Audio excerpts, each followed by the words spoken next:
ang salita na sinalita ng Panginoon tungkol sa Babilonia, tungkol sa lupain ng mga Kaldeo sa pamamagitan ni Jeremias na propeta. Inyong ipahayag sa gitna ng mga bansa, at inyong itanyag, at mangagtaas kayo ng watawat.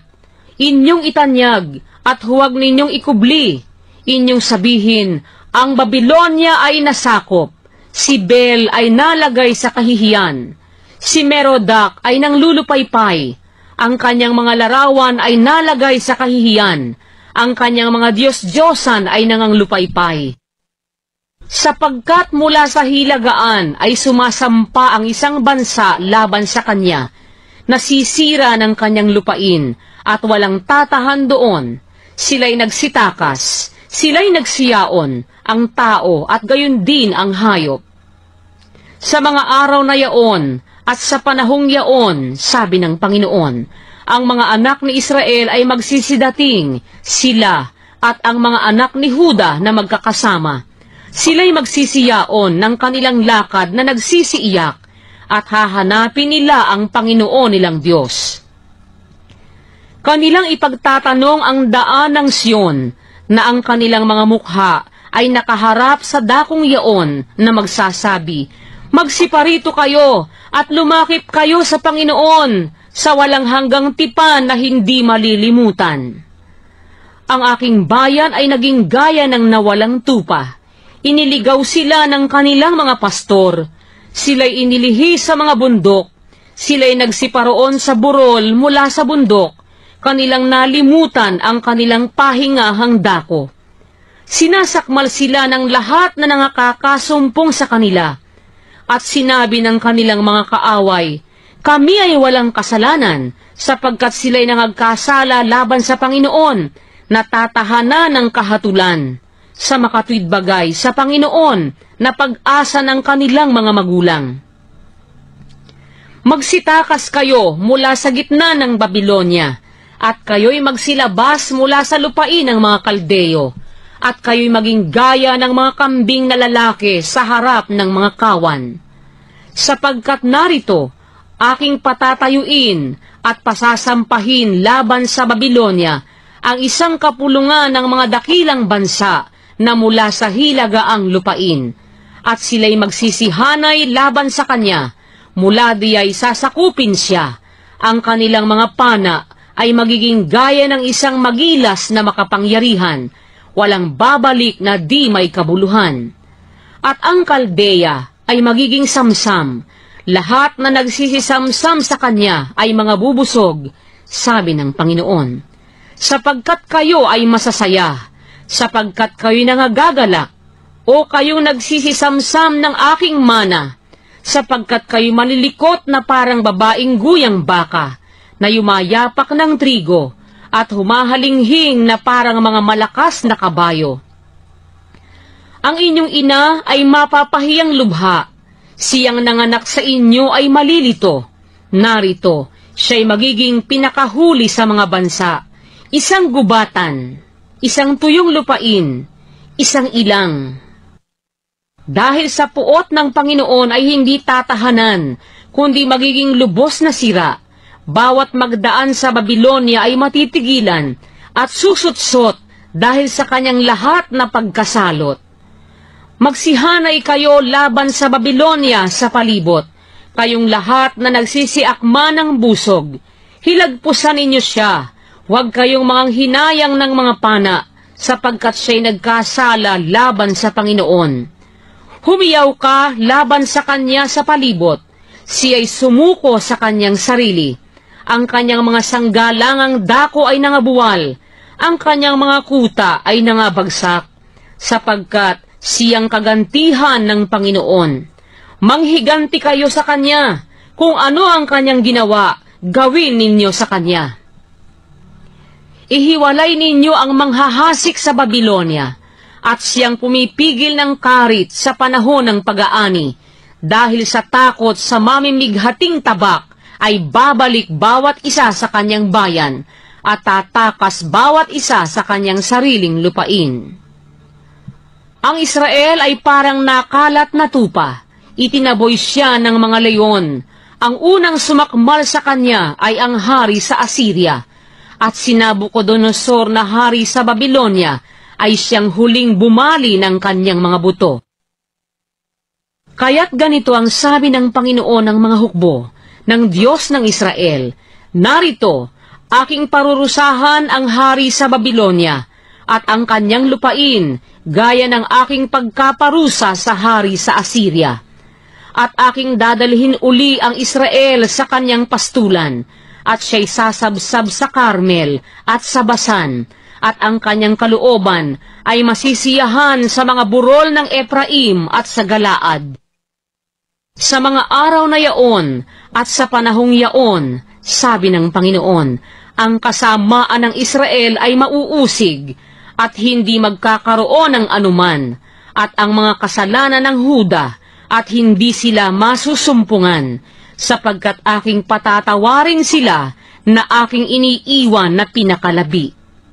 Sumampa ka laban sa lupain ng Merataim, laban doon at laban sa mga nananahan sa Pekod.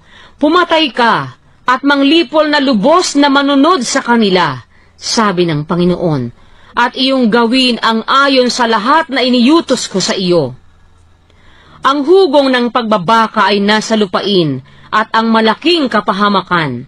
Ano't naputol at nabali ang pamukpok ng buong lupa. Ano't ang Babylonia ay nasira sa gitna ng mga bansa. Pinaglagyan kita ng silo, at ikaw naman ay nahuli, o Babylonia, at hindi mo ginunita. Ikaw ay nasumpungan at nahuli rin, sapagkat ikaw ay nakipagtalo laban sa Panginoon. Binuksan ng Panginoon ang kanyang lalagyan ng almas, at inilabas ang mga almas ng kanyang pagkagalit, sapagkat ang Panginoon ng mga hukbo, ay may gawang gagawin sa lupain ng mga Kaldeo. Magsiparoon kayo laban sa kanya, mula sa kahuli-hulihang hangganan. Inyong buksan ang kanyang mga kamalig, inyong ihagis na parang mga bunton, at siya'y inyong siraing lubos, huwag maiwanan siya ng anuman. Inyong patayin ang lahat niyang mga toro, pababain sila sa patayan, sa aba nila, sapagkat ang kanilang araw ay dumating, ang araw ng pagdalaw sa kanila. Inyong dinggin ang tinig nila na nagsisitakas at nagsisitahan mula sa lupain ng Babylonia, upang maghayag sa Sion ng kagantihan ng Panginoon nating Diyos, ng kagantihan ng kaniyang templo. Inyong pisanin ang mga mamamana laban sa Babylonia, silang lahat na nangag-aakma ng busog. Magsitayo kayo laban sa kanya sa palibot, huwag bayaang mga katanan. Inyong gantihin siya ayon sa kanyang gawa, ayon sa lahat niyang ginawa, gawin ninyo sa kanya, sapagkat siya'y naging palalo laban sa Panginoon, laban sa banal ng Israel. Kaya't mabubuwal ang kanyang mga binata sa kanyang mga lansangan, at ang lahat niyang lalaking mangdirigma ay madadala sa katahimikan sa araw na yaon, sabi ng Panginoon. Narito, ako'y laban sa iyo, o ikaw na palalo, sabi ng Panginoon ng mga hukbo. Sapagkat ang iyong kaarawan ay dumating, ang panahon na dadalawin kita. At ang palalo ay matitisod at mabubuwal, at walang magbabangon sa kanya. At ako'y magpapaningas ng apoy sa kanyang mga bayan, at pupugnawin niyaon ang lahat na nangasa palibot niya. Ganito ang sabi ng Panginoon ng mga hukbo. Ang mga anak ni Israel at ang mga anak ni Huda ay napipighating magkasama, at lahat na nagsikuhang bihag sa kanila ay hinahawakang mahigpit sila, ayaw pawalan sila. Ang manunubo sa kanila ay malakas, ang Panginoon ng mga hukbo ay siyang kanyang pangalan. Kaniyang ipakikipaglabang maigi ang kanilang usap, upang mabigyan niya ng kapahingahan ang lupa, at bagabagin ang mga nananahan sa Babylonia. Ang tabak ay nasa mga Kaldeo, sabi ng Panginoon, at sa mga nananahan sa Babylonia, at sa kanyang mga prinsipe, at sa kanyang mga pantas. Ang tabak ay nasa mga hambog, at sila'y mga hahangal. Ang tabak ay nasa kanyang mga makapangyarihan, at sila'y mga lulupaypay. Ang tabak ay nasa kanilang mga kabayo, at sa kanilang mga karo, at sa buong bayang halo-halo na nasa gitna niya. At sila'y magiging parang mga babae. Isang tabak ay nasa kanyang mga kayamanan, at mga nanakaw. Ang pagkatuyo ay nasa kanyang tubig, at mga tutuyo, sapagkat lupain ng mga larawang inanyuan, at sila'y mga ulol dahil sa mga Diyos-Diyosan. Kaya't ang mga mabangis na hayop sa ilang, 10 ng mga lobo, ay magsisitahan doon, at ang avestrus ay tatahan doon, at hindi na matatahanan kailanpaman, ni matatahanan sa salit-saling lahi. Kung paanong sinira ng Diyos ang Sodoma at Gomora, at ang mga kalapit bayan ng mga yaon, sabi ng Panginoon, gayon hindi tatahan doon ang sinuman, o tatahan man doon ang sinumang anak ng tao.